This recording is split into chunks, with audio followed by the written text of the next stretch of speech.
asked me to do a video about shipping, and I realized that I can talk about shipping for a very, very long time. But then I decided I want to talk about fandoms as a whole, because there's this kind of idea that I think I had when I was younger about fandoms, about them being this, like, this wonderful, all-inclusive Wizard of Oz land where, you know, people who enjoyed a similar show, book, movie could come together, discuss it, and have a good time. Bullshit! I mean, I cannot remember a time where I'd been in a fandom and had a good time just being in it. Like, I've met people in fandoms that I love. I mean, people I've met on YouTube that I adore. People I talk to. I have people I've actually given my phone number to when we talk. Those are my homies, and they have been a great part of being in a fandom. But overall, the experience of being in one, it's exhausting. And two, it's like being on constant alert. The first fandom I was really, really in was when I was around 14, 15 years old, when I was into Avatar: The Last Airbender. That was my first fandom. And when I had gotten into it, I had gotten into it during the part where, like, it was in book 2, like, in the later episodes. And I was a Zutarian. I am still a Zutara fan. And one of the big things that happened was, like, early on in the fandom, the Zutara people had apparently, like, had been rapid and bad shit, and everyone hated them, and, you know, same old. And so, you know, I didn't know that. I didn't know that when I had gotten into the fandom. I was just there. I just wanted to be there to hang out and talk about Avatar. And then all of a sudden, when I would talk about favorite shipping and get into sessions about shipping, I'd be like, oh, you ship Zutara? I mean, are you stupid or what? I mean, you know that can't really happen, right? You ship in fandom, right? Not canon, right? Because, you know, canon is like, you know, it's what the writers want. The writers want Kadang. And if you don't want Kadang, you know it's not going to happen. Like, if you ship Tang, you know, Zutara, what's wrong with you? That's not going to happen, blah, blah, blah. And it was just like this constant on and on and on. And the sad part was, like, you know, when you talk about fandom wars and shipping wars and how it's like, you know, you against them. When I had first come into it, there was no you against them. I didn't ship Kadang, and I didn't hate Kadang, because why should I hate it just because I don't like it? It wasn't like a horrible thing. It wasn't disgusting. It was just something I wasn't interested in. But in being in the fandom and being on that receiving end of that kind of backlash towards Zutara, it led me to hate Kadang and hate Mako eventually. Because I remember when the season 3 trailer came out and you saw Mei and Zuko kiss. You know, I was like, all right, maybe I can get into it. Maybe I'll like it. But then it started again. Like, you see Zutara? You're not going to happen. Stop thinking you're going to happen. What's wrong with you? And then it ended up me being like, well, fuck Mako then. That's how it still is. I mean, anything that happens in the fandom that is, you know, of contention, people will break into facets for. Like, I remember people, like, from AvatarSpirit.net, the Mako fans had to have their own site called Flaming Knives because they need to be away from the bullshit. Because it wasn't like you can just be a Mako fan and just be a Mako fan. You had to defend Mai and why they worked with Zuko and how their relationship was like this. And you had to be like always having to defend why you were in it, always had to defend what you liked about it, always had to be opposing sides. And so they had to build their own place to be. And, you know, when I was a fan of Zutara, I would go to Mako chats and be like, I don't understand why you ship this. You know, tell me why. And they'd be like, we don't understand ourselves and blah, blah. I'd be like, why are they being this way? And I realized now as others, because they had to defend it all the time. They always had to defend why you like this. In shipping, to just get into shipping a little bit before I get into the big thing about it, when you ship something, and if you don't have your own little sub-pocket for it, you are constantly having to explain, defend, intertextualize why you like something. It can never just be like, I like it because I like it. You have to be like, I like it because of this, I like it because of this, I think there's visual evidence of this. You know, it's all this kind of like debate. It's like politics, but there's nothing to gain from this. There is nothing that you win from shipping. It's supposed to be fun, but it's not. It becomes this political party bullshit because everyone has their own agenda. Everyone has to be like, no, I'm right, you're wrong. You ship the wrong thing, you ship the right thing. It's exhausting, and it's just ridiculous. And then within the fandom, there's also points of contention. Just to go back into Avatar, a while ago, I listened to this one podcast sponsored by Don Bufang, and they had made comments about, you know, the writer of the Promise magazine, how they didn't like him. Like, one of the people didn't like him or care for him because he was a supporter of the whole race bending thing. And of, like, saying that it was racist casting, whatever. And he was like, oh, that's not true. And, you know, I ended up going there and discussing it and trying to, like, explain why I think that it's a legitimate argument. And then it became this whole back and forth thing. I was so surprised that I just felt like people are still arguing about this. Like, people still think that it was okay to do what they did. Like, it just, like, even if I wasn't angry at them or anything, it's just more like, so in this universe, we still have people where it's like, about a movie that most people, 97% of the fandom hates the last Airbender movie, but yet we still argue about whether or not we think the casting was okay. Like, there is no, even in a thing that we almost universally hate, we must argue about it. There is no peace. There is no joy to be found. And that's the thing about fandoms.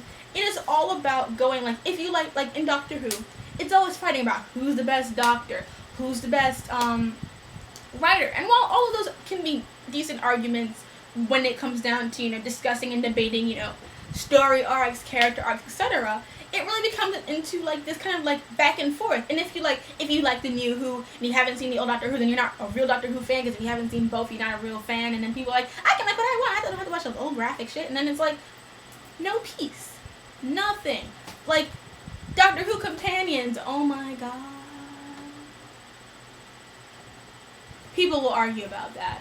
Like, and it was so funny because before, the first series of Doctor Who I had watched to completion was series 5. So I didn't know about Donna and Martha and Rose. But when I got into the fandom a little bit and started reading about it, everyone was like, Martha sucks. Like, that was all the general consensus, that Martha was the worst companion and whatever. So when I'm watching, series 1 and 2, I'm, like, not into Rose. And I'm just kind of like, I feel weird because I feel like I should like her because everyone, for the most part, liked her and everything like that. And then I'm watching series 3, and I'm just like, I like Martha. And then it's like, then you find a little bit of Martha people who like her and defend her, and it's kind of like, yeah, well, she just hated Rose, and that makes her pathetic, and blah, blah, blah. No peace. Always.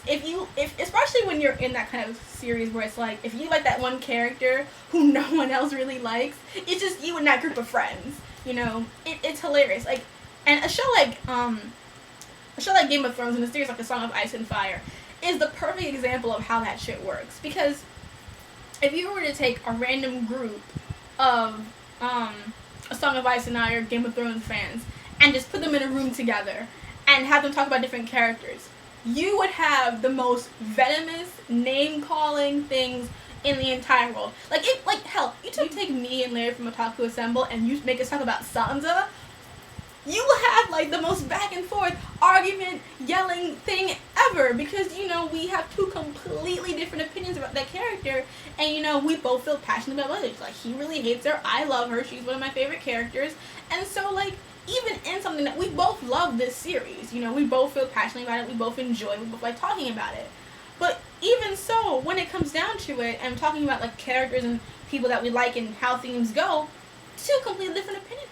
It's difficult being in fandoms, and it's also difficult when you have certain shows or characters that go on for this huge span of time, and you have different people, different contexts. One of the things that my brother and I often argue about is Batman, because, I'm more into comics, I'm more into the DC animated universe, I watch the shows, and I love Batman comics. I've read Batman for a very long time, and I don't care what anyone says, I still love the first two Tim Burton Batman movies.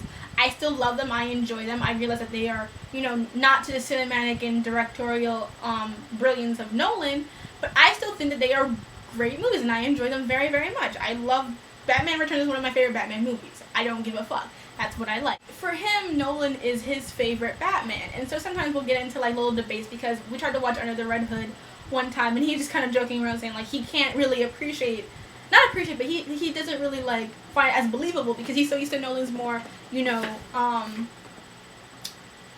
realistic, gritty world, that those lighter ones may not appeal to people. And, that's what it happens when you have different incarnations of things. Like, look at James Bond. Everyone has their favorite James Bond, except, Timothy Gold. No one really likes him that much, but, and that's how those kind of things work. And it's okay, because my brother and I, we can debate about it and have a good time afterwards and realize that we both just love Batman. But other people, it has to be this whole thing. I mean, there are people who won't watch Nolanverse because they're like, we already saw the 90s Batman, so we don't need to see that shit anymore. And it's like, that's completely ridiculous. There is no one perfect incarnation of Batman. He has grown and expanded since his birth. So just accept that and realize that you have your favorite run, you have your favorite showrunner, and just deal with it. But no one will.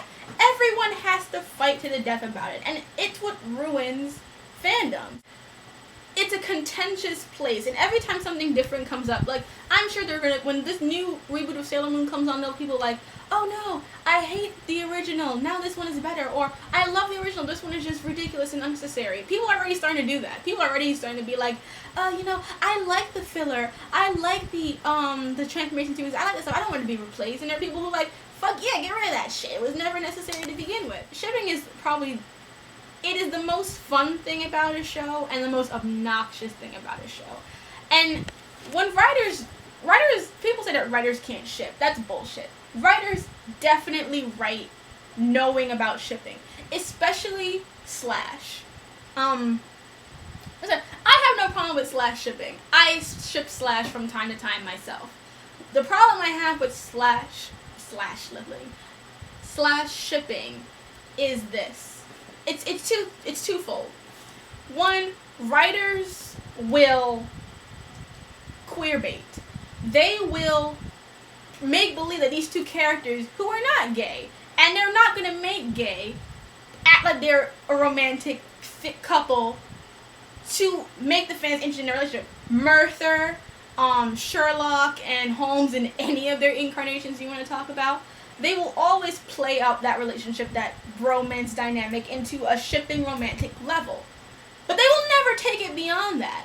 And that's what's annoying about it, is because, one, you want to play up this whole bromance thing, but you're never gonna really make that happen. You're never gonna actually make these characters gay.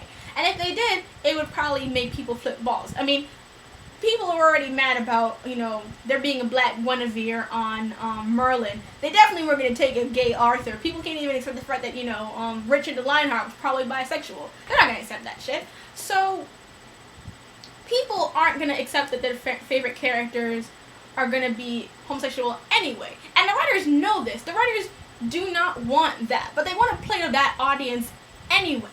So they'll queerbait like it's their goddamn job.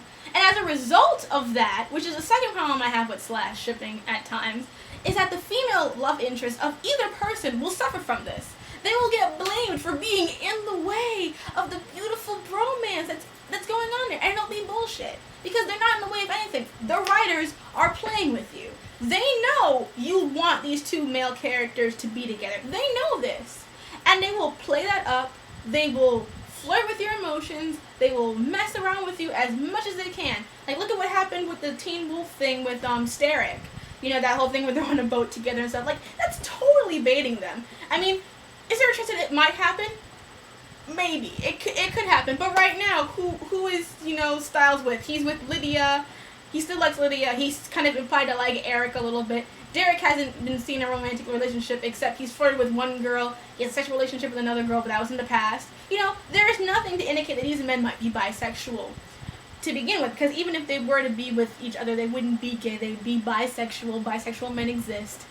But they still play the whole Starrick thing. They'll, have them walk out together. And the guys are obviously into it. Like, the actors who play them know that it's an appealing thing, and they have no problem playing it up, which is totally cool, and I love that. But the writers probably aren't going to make it actually happen, but they will play with the fandom. They will play with them, and they will, jerk them around. But at the result, Lydia will get bashed for it, and Erica will get bashed for it, because they're in the way. And that's what's annoying about shipping. There's always a character who's like, they're in the way. They're in the way of my shit, and I don't like it. And it's just like, it's mostly always women. I think the reason why people argue about shipping so much is because they project so much of their own feelings about the characters into it. Like, for me personally, yeah, I ship. I love to ship. It's one of my favorite things about characters. But I ship people together mainly for two things. Sometimes because I think they're cute together, but that is very, very rare. That very rarely happens for me. So I'm not interested in cuteness, I'm interested in having a really good story, which is why the main reason why I ship two people together is because I think that their story is interesting.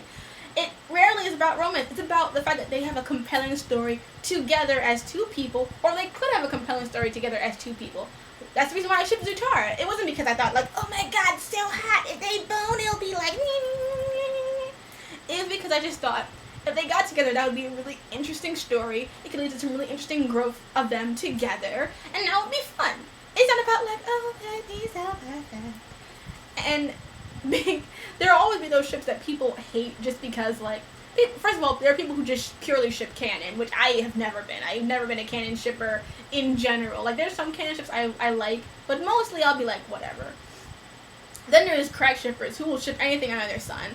And then there's slash shippers who everyone's gay all the day, every day. And all of those things are fine. It's the shipping wars that tear people apart. You know, Harry Potter, oh god, that was beautiful. I mean, the Avatar shipping wars were intense. The Harry Potter shipping wars were a thing of art. That was a thing of beauty. Oh my god. You know, Harmony versus Ron and Hermione, that was just some intense thing. For me, who was neither, it was especially hilarious. Because that's one thing when you're not in, like, the main shipping wars, you should be like, oh yes, this shit is just getting real. At the end of the day, it doesn't matter. It doesn't matter if Harry ends up with Hermione, Ginny, Luna, Ron, Draco. It doesn't matter. It doesn't affect anything. It doesn't affect your life. It doesn't affect your bills. It doesn't affect anything. But people just will not let go. At the same time, I respect everyone's right to ship whatever the fuck they want, even if I don't get it. And that's the other thing, is the disturbing ships. You know what I'm talking about. You know, the incest, the huge age differences, the really creepy stuff that, you know, you're like, why would anyone do that? And it's just kind of like, people will ship those things, and people want like, how can you do that? Like, you must be such a disturbed fucking person. And it's just kind of like, no. It's like, when you ship, you're not always shipping because, you know, because of what you ship in real life. Like, there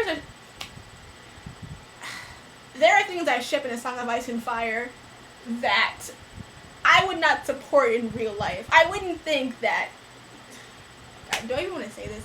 I wouldn't ship San in real life. Whereas in the book series, I find that relationship interesting. Is it dark?